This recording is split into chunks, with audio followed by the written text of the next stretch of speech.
La bonne nouvelle, c'est que le vélo reste un symbole de lutte, d'émancipation.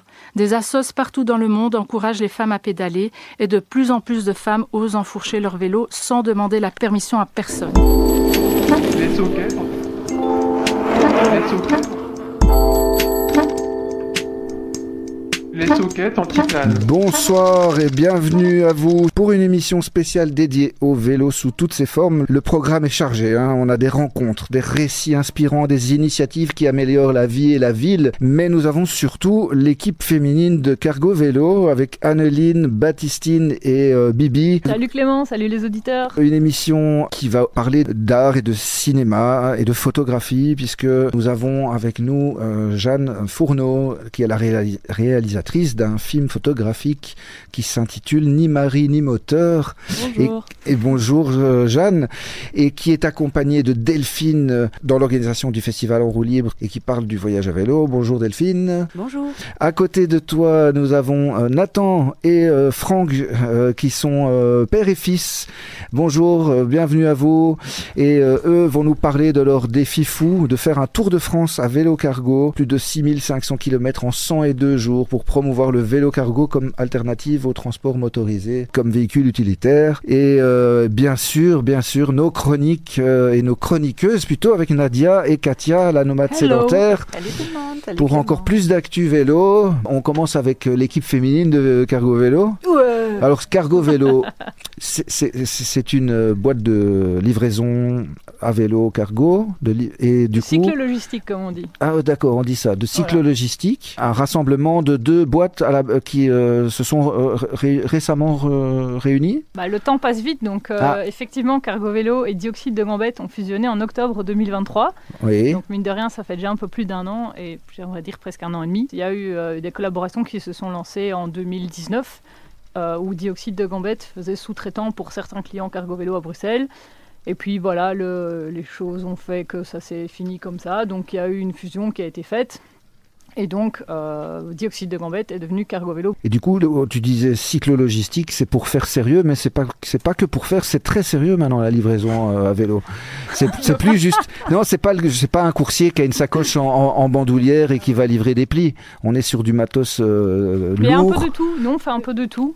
Oui. Ah ouais, vous faites des coursiers new-yorkais aussi qui je sais que Bibi, elle aime Bibi, et alors on peut lancer un autre débat, mais Bibi et Anneline, elles aiment bien les omniums parce que c'est plus ça se faufile plus facilement dans la circulation, c'est en mode plus sac à dos, c'est pour des colis plus légers, plus rapides, ça dépend un peu aussi des gambettes qui roulent, on va dire. Mais oui, et c'est aussi pour faire une différence. Quand on vous dit livraison en vélo, ne mentez pas, vous pensez tous à Uber ou Deliveroo. Nous, c'est pas... Alors non, parce que vous êtes sensibilisés ici dans le studio, mais je veux dire, les trois quarts des gens, c'est à ça qu'ils pensent. Et nous, c'est beaucoup plus que ça, parce que donc nous, c'est tout type de marchandises, c'est pas que de la nourriture.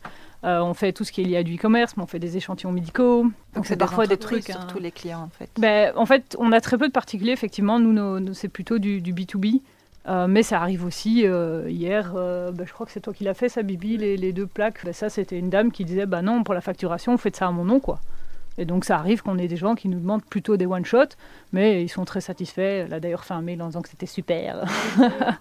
Et un particulier, il peut comme ça faire appel à vous Ah oui, tout à fait. J'ai besoin de déplacer, je sais pas moi, un canapé. Le canapé, vous n'allez pas trop aimer le tarif qu'on va vous mettre, parce que nous, ce qu'on compte dans nos tarifs, c'est ce qu'on doit transporter, fatalement, la place que ça prend sur le vélo, si ça a besoin d'une remorque, si c'est une grande remorque, une petite remorque, le poids total, où est-ce que ça va, le temps qu'on a pour le faire. On peut vous livrer en un quart d'heure. Mais vous allez le payer vachement plus cher parce qu'on doit vous dédier quelqu'un. Que quand c'est tout des choses qu'on arrive à mixer ensemble, fatalement, c'est plus simple de faire des tarifs plus réduits parce qu'on a plus de temps et c'est plus facilement à consolider, quoi.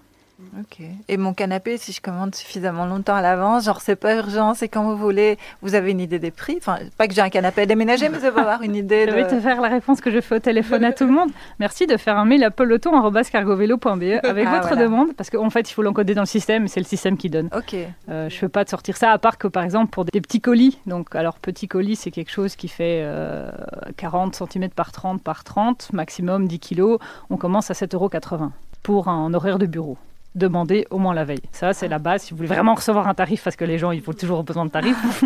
C'est le tarif. Mais voilà, pour tout ce qui est lunch, les fleurs, Tout ça, on a des choses qui sont plus adaptées parce que on transporte pas des fleurs comme on transporte un aspirateur. Et donc, il y a des précautions à prendre. Quand on fait tout ce qui est lunch, on a des boîtes isothermes, il y a la chaîne alimentaire à respecter, des choses comme ça. On fait un mix d'un peu tout et c'est ça qui est super intéressant. On fait du courrier comme... Et votre maximum de kilomètres par jour ? Ou le minimum, enfin ça dépend, je suppose, mais... Ça dépend, effectivement, Ouais. mais la moyenne, c'est 50 km par coursier par jour. Des fois, c'est déjà arrivé à 100. Ah oui, voilà. Des fois, c'est des petites journées à 40, 45. La petite journée. Petite voilà. journée. Ah ouais. Détente, oui. Vous êtes combien en fait dans l'équipe?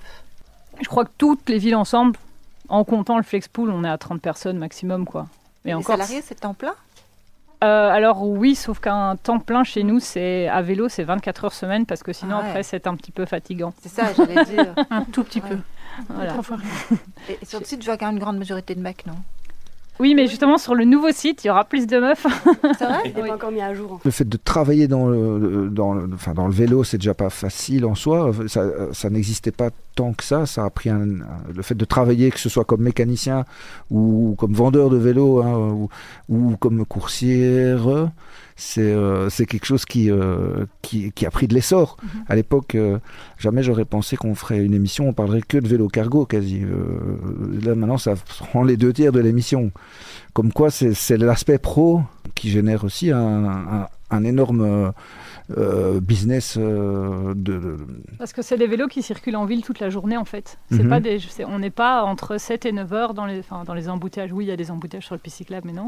Mais on n'est pas des gens qui allons au travail à vélo. Nous, on est toute la journée dans la ville. Et quelle que soit l'heure à laquelle tu sortes, le fait que tu vois un vélo cargo, c'est devenu presque normal. Que ce soit les nôtres, nous, on a des bleus flash, là, on sait bien que c'est nous. Ou ceux qui... La définition de vélo cargo pourrait discuter, mais genre ceux qui ont les triporteurs qui ont un gros bac à l'arrière, qui font un petit camion, ça, tout le monde en voit aussi maintenant. Et donc, on en voit de plus en plus. Et maintenant, il y a de plus en plus de particuliers qui ont des vélos cargo qui s'en servent pour aller au travail, conduire les enfants et des choses comme ça. Donc oui, ça s'est démocratisé. Moi, ça fait 7 ans que je suis là. Moi, je peux vous dire qu'à 7 ans, j'ai été engagée parce que j'étais une fille. Hein. Ouais. Ils l'ont jamais dit, mais je le sais. Donc, on va dire que pour le coup, ça m'a bien arrangé, quoi. Et tu faisais pas encore de course ultra, je crois, à l'époque. Non, Et tu en fais toujours? Oui. Oui. Toutes les trois, quand vous êtes à vélo pour le travail, donc sur le vélo cargo avec l'uniforme, etc., et quand vous roulez à vélo normal dans la ville, vous sentez une différence de comportement dans les automobilistes par rapport à vous ou pas? Quand tu es sur un vélo cargo chargé, on te laisse beaucoup plus passer. Ah ouais. Parce qu'ils ont peur que tu griffes leur la voiture. Que tu les griffes, voilà, ouais. ouais. Voilà, Après, ça n'a pas à voir tous, avec hein. l'uniforme, c'est plus ce que Ouais. tu transportes. Mhm. Tu as l'air d'être plus encombrant quand tu as un vélo cargo, donc Ah ouais. ils vont plus s'écarter que si tu es sur un vélo classique. Ouais. Et les gens, ils vous parlent à vélo et tout ça, ils vous posent des questions, ça intrigue ou pas ou... Ça m'arrive de temps en temps au feu rouge qu'on me demande t'as combien de kilos là-dedans, et puis je leur réponds je sais pas. En fait. Je veux pas savoir. En fait, je veux pas savoir. Je veux pas savoir. Et tu roules aussi pour le plaisir, hein? Pour le moment, je suis la seule qui vient en transport en commun au boulot. Tout le monde vient en vélo, sinon déjà, avant de faire du vélo pour le boulot, on vient en vélo comme ça. Ouais. Et on roule tous pour le plaisir à côté, sous diverses formes, parce qu'on a des gens qui font du bike polo aussi dans l'équipe. On fait appel à vous surtout parce qu'on a envie de pas polluer, d'avoir une conduite responsable, écologique, parce que ça va plus vite qu'un autre service ou pas Alors spécialement? ça oui, et justement la BCLF, donc la Fédération de cyclo-logistique belge, qui vient de sortir une étude là-dessus, super intéressante, où il y a une comparaison entre les vannes et les vélos. Mhm. Maintenant, on a des chiffres pour le dire, mais on le savait déjà avant. Mais donc, effectivement, dans tout ce qui est centre urbain, vous êtes gagnant avec un vélo, parce que notamment, déjà, il y a le piétonnier, donc qui pour le moment est toujours accessible au vélo, touchons du bois. Mais les gens qui font appel à nous, ouais. Non. Si. Ouais. C'est en discussion. La BCLF fait justement du forcing, Pas donc c'est encore bien. fait, hein. Mais c'est vrai que c'est... Passer entre les piétons sur le piétonnier, parfois c'est un peu... De toute façon, nous, on a une boutique, on va tous les jours, on livre sur le piétonnier, on n'a pas le choix. Ça, c'est... Ouais, c'est ça. Voilà. Quand tu vas aller d'un côté à l'autre de la ville, tu es obligé de passer Voilà. par le piétonnier. Quoi. Et non, les gens qui font appel à nous, récemment, qu'est-ce qu'on a eu? C'est on voudrait livrer Anderlecht, mais il y a trop de travaux. Et nos gars, ils sont frustrés dans leur camionnette et ils perdent un temps fou avec les travaux. Vous voulez pas le faire à vélo? Très très drôle ça. Il y a des gens qui viennent par conviction. Il y a des gens qui viennent parce qu'ils avaient entendu parler de nous et ils voulaient essayer comme ça et sans plus. Et après, ils restent parce que on a des valeurs. Nous, on est tous des coursiers salariés. On respecte une commission paritaire, donc ça veut dire qu'on a des droits, on est protégé, on a des congés payés. On est en fait légalement, on est même des camionneurs parce qu'il n'y a pas de commission paritaire pour les coursiers à vélo. C'est vrai, vous êtes considérés comme camionneurs? Ouais. On a des camionneuses. Et en fait, c'était pas ouvrier pédaleur? C'était comment? En fait, il y a eu des changements il n'y a pas longtemps, mais donc maintenant on n'est plus que 4 catégories dans la commission paritaire. Et donc en fait, ça dépend si on fait de la manutention et le type de responsabilité qu'on a. Mais donc là-dessus, en fait, ça crée qu'on a des petits bonus en plus. Parce que, par exemple, un camionneur, il doit faire un break toutes les 6 ou les 8 heures, quelque chose comme ça. Et en fait, pendant ce break, le camionneur, il va manger, il va boire, mais il n'est pas forcément au boulot, fatalement, puisqu'il est sur la route. Et donc, il reçoit 1,80 € par heure travaillée pour s'acheter son sandwich. Et nous, on a ce truc-là aussi, alors que nous, on travaille 6 heures par jour. Par contre, vous êtes quand même les seuls camionneurs de Belgique à ne pas devoir avoir le permis de conduire. C'est vrai, c'est vrai. On apprend à rouler en vélo cargo et avec les remorques et tout ça, mais c'est vrai qu'on ne fait pas de permis spécifique parce que c'est l'expérience. Tu roules et puis tu roules, quoi. Et c'est une coopérative aussi, Cargo Vélo? Non, ça ne l'est plus parce qu'il y a eu le changement de code des sociétés en 2021 qui fait que maintenant on est une SRL, mais avant ça a commencé comme ça aussi. Anneline, tu roules aussi autant que tu répares des vélos ou En ce moment, j'ai un jour dédié à la mécanique et du coup 3 jours sur le vélo. Anneline, en fait, j'aime bien dire que c'est ma chef d'atelier et elle gère quand même une flotte de 8 vélos électriques et 3 vélos musculaires plus 4 remorques. Pas mal. Pas mal. On va parler encore de vélo cargo et de livraison, puisqu'on a Franck et Nathan avec nous, avec Nadia qui serait prête pour sa chronique. Il y a une semaine, c'était le 8 mars, c'était la journée des droits de la femme. C'était évident, c'est obvious comme dit ma fille, que j'allais faire un petit clin d'œil. Le vélo pour la femme, c'est éminemment une histoire d'émancipation et de combat. Sur ce terrain, encore une fois, la femme a dû se battre pour avoir ce droit. Au début du 19e siècle, rassurez-vous, le passage historique durera pas trop longtemps. Donc au 19e, suite à l'invention du vélo, monter sur un vélo avec ses robes à jupons n'était pas chose aisée. Car, je vous le donne en mille, le pantalon leur était interdit. De toute façon, le vélo, c'était pas conçu à la base pour les femmes, mais elles s'en emparent. Fin 19e, le vélo se démocratise et de plus en plus de femmes l'utilisent, se déplacent librement. Exit la dépendance à l'homme. Est-ce que tu peux me déposer en calèche chez Josiane? Que nenni. J'irai à vélo chez Josiane. N'en déplaise à Gérard. Désolée pour les Gérard. Oui, elles vont conquérir une liberté de circuler de manière autonome. Début 20e, les femmes sont autorisées à porter des pantalons pour faciliter l'usage du vélo. Bon, je vous raconte pas la gueule du pantalon, mais il a le mérite de normaliser le port du pantalon pour les femmes. Quelle avancée! Oui, on peut parler d'avancée, sortir des carcans vestimentaires pour se mouvoir plus facilement. Et les hommes, pendant ce temps-là, sorry, mais ils se sont pas démarqués par leur intelligence. Ils sont inquiets, oui, très inquiets. Le vélo pour la femme, danger, warning, c'est pas bon, vous comprenez, ça peut causer tellement de problèmes, la stérilité, des inflammations multiples, pire, un orgasme avec le frottement. Et voilà, on y est. Cela pourrait donner du plaisir à ces dames. Gérard, on se concurrence avec une selle maintenant. Le patriarcat a encore frappé, mais elles ne s'arrêteront pas. Elles continueront de rouler, de braver les interdits, les codes, etc. Entre-temps, des clubs féminins de cyclisme voient le jour, mais on devra attendre 1955 pour voir le premier tour féminin, qui fera une pause forcée pendant quelques années avant de revenir en 2022, je pense. Rapide coup de pédale dans l'histoire, nous voilà en 1990. Une interview épique. La championne du monde sur route, Jeannie Longo, fait face à de nombreuses critiques sexistes. Et la pépite, de la part du gars en face, j'ai même pas retenu son nom. Moi, j'aime trop les femmes pour les voir souffrir. Tu veux t'arracher sur un vélo? Va t'arracher sur un vélo. Et plus loin de rajouter, voir une femme sur un vélo, c'est moche. Mais il est sur une autre planète. Non, en fait, il est en orbite sur une autre planète. Loin, loin, loin dans l'univers. Personne lui a dit qu'on roulait pas pour lui et que c'était pas un concours de beauté? Combien de pays, de contrées encore aujourd'hui, il est interdit pour une femme de rouler à vélo? Je pense à ces petites filles du jour au lendemain, car elles ont grandi, elles ne peuvent plus faire de vélo. C'est impudique, c'est ceci, c'est cela. C'est surtout une vaste connerie, mais elle est bien amère pour de nombreuses femmes dans le monde.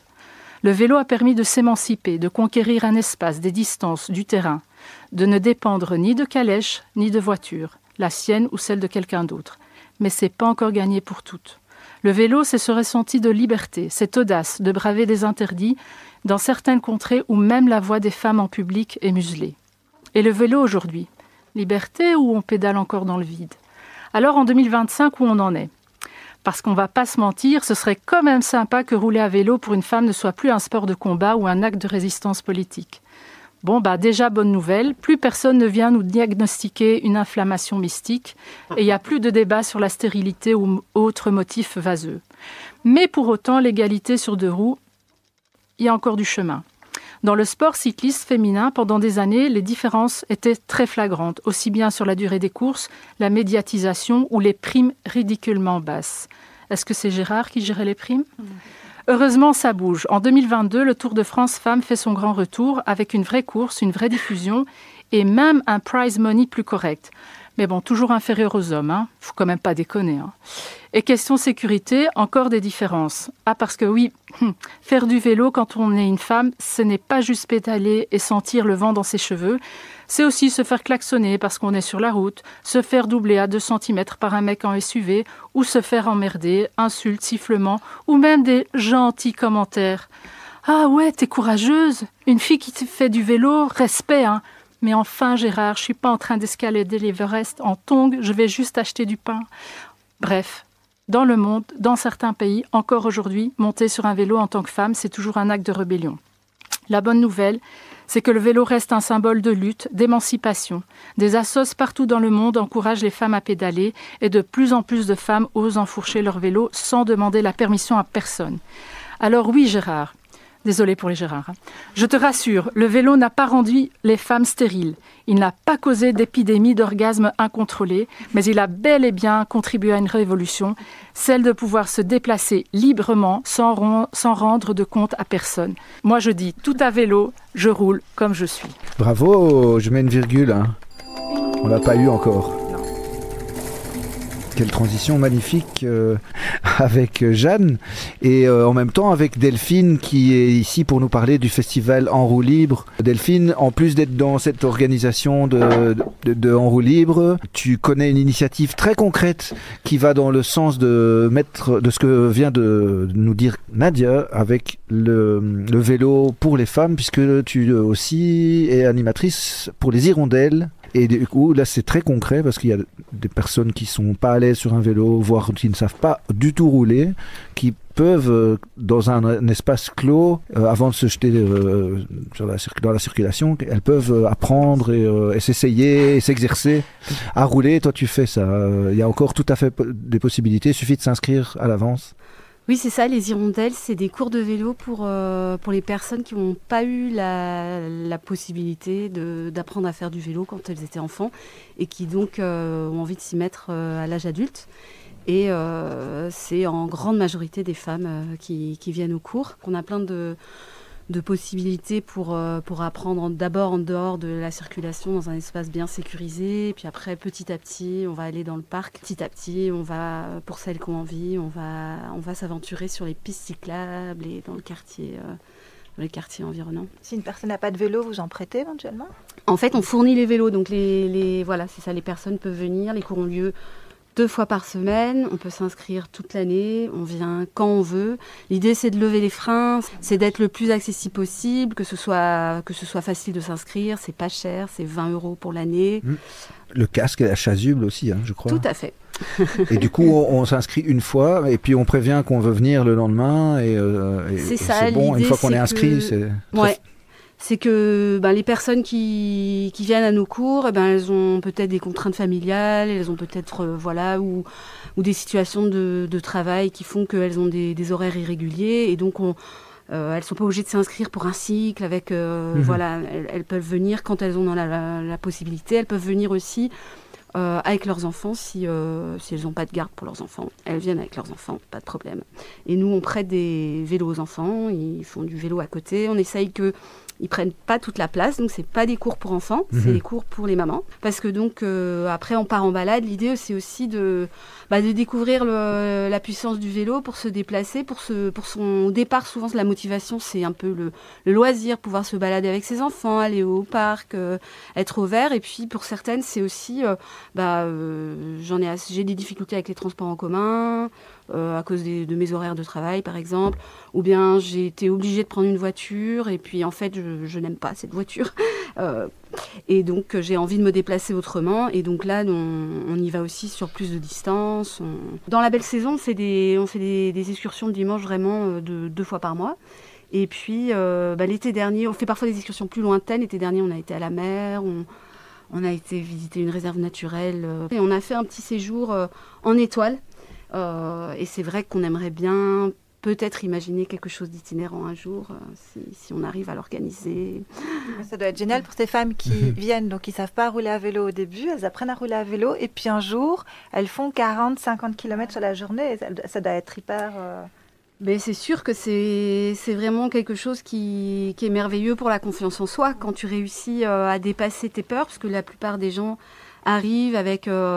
un souvenir de chute à vélo, ou alors simplement un mauvais souvenir de vélo, ou bien l'envie contrariée de faire du vélo, et donc de réussir et avec des peurs quand même, des peurs liées à l'équilibre, liées à la chute, et des peurs aussi liées au trafic. Vraiment, ça ressort très fort.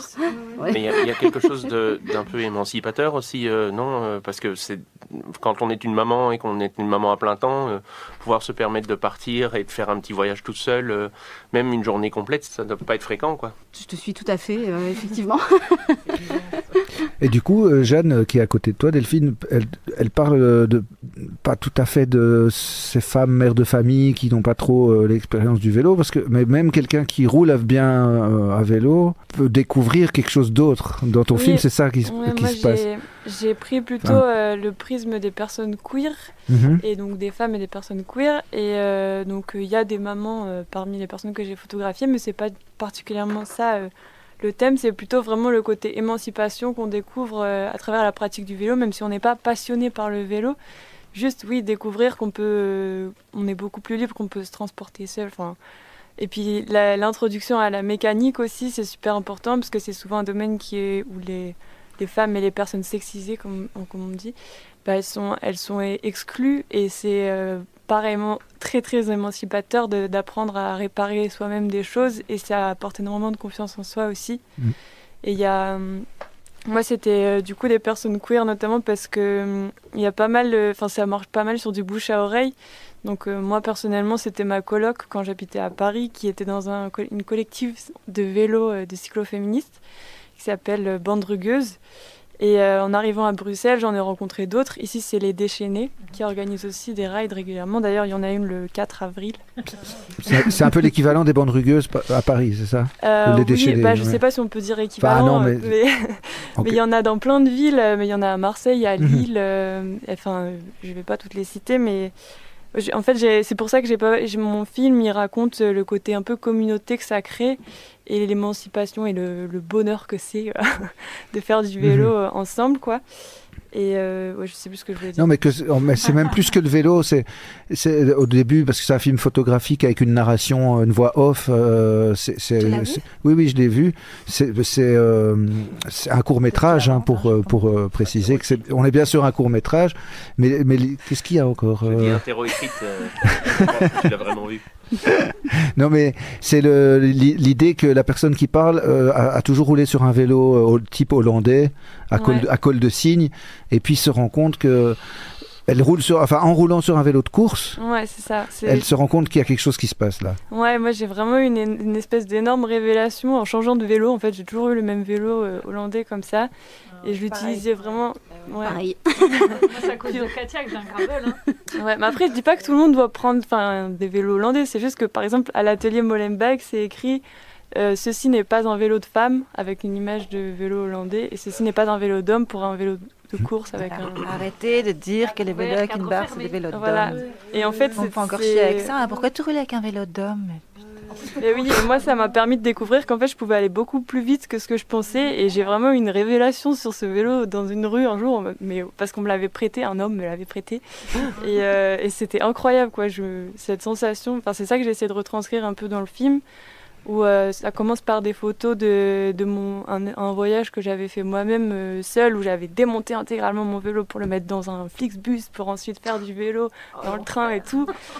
Et en plus, faut le remonter à Bercy, à Paris. Je sais pas si vous avez fait ça se fait.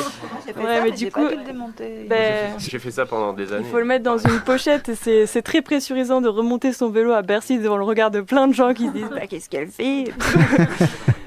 Donc et avec ce truc, même je me souviens, j'avais changé mes freins aussi dans un train, ce trajet-là. Et après que j'ai eu terminé, il y a un homme qui est venu me voir et qui est venu toucher mes freins, comme ça. C'était bien fait. Ça paraît pas croyable. Des travaux je vérifie quand même au cas où. Oui, c'est ça. J'étais...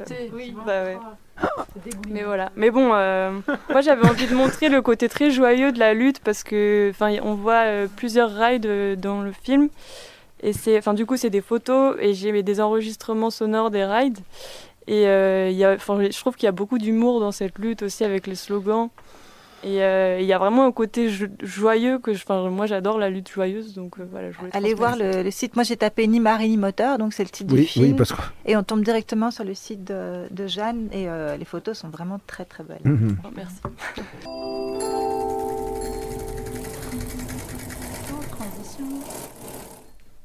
Transition vers la France même, je dirais. La France. Nathan et Franck qui ont un projet un peu fou de faire le Tour de France à vélo cargo. Et ça représente quand même 6500 km cette histoire. Donc c'est un truc qui va vous prendre 102 jours. On se lance pas là-dedans pour rien. On doit avoir de bonnes raisons de faire un truc pareil. Sauf si on est jeune et innocent et inconscient. Mais sinon, je vois... Ce qui n'est plus mon cas. Voilà, merci de le préciser. Un peu le mien. Du coup, c'est un peu celui de ton fils, Franck, puisque Nathan est ton fils, et vous faites ça en plus en père et fils, quoi. Une aventure qui veut plébisciter le vélo cargo comme véhicule utilitaire, on peut résumer ça comme ça, mais pas que. C'est donc montrer à des professionnels qu'on peut remplacer la camionnette par un vélo cargo. Enfin, le point de départ, en tout cas, ça a été ce constat que encore aujourd'hui, le vélo cargo est méconnu. Alors, quand on est à Bruxelles ou quand on est à Paris ou quand on est à Nantes ou Lyon, on peut un petit peu douter de cette affirmation-là, mais dès qu'on sort de ces grandes villes déjà très cyclables, même s'il y a encore des progrès à faire dans ces villes-là, mais on est dans une terre complètement inconnue quand on parle de vélo cargo, enfin de vélo en général, mais de vélo cargo en particulier. Et il nous a semblé effectivement intéressant d'aller déjà, pour commencer, donner à voir des vélos cargo et surtout notre première mission, on s'est dit que c'était de montrer que le vélo cargo professionnel, le vélo cargo en général, c'était fun. On a vraiment mis ce mot en premier et en plus après c'est possible et ça marche. Alors qu'est-ce qu'il y a dans ces trois termes? Fun. On veut être visible, on veut amener aussi une part de... C'est notre singularité, on ne représente aucune institution, on n'a pas d'enjeu professionnel, on peut faire n'importe quoi, se planter, et ce ne sera pas grave, on rentrera à la maison quand même. Donc c'est cette liberté aussi qu'on veut mettre en avant et qu'on veut utiliser justement pour présenter le vélo cargo d'une façon vraiment drôle, ludique, festive, faire de la parade en mode cirque Pinder avec une petite sono derrière, et puis on va scander des slogans comme ça en traversant les petits centres dans des villes de 5000 habitants. Donc on va s'amuser, ce sera déjà le premier point, et on va faire en sorte que les gens s'amusent avec nous et qu'à travers cet amusement, ou en tout cas cette curiosité, on attire leur attention.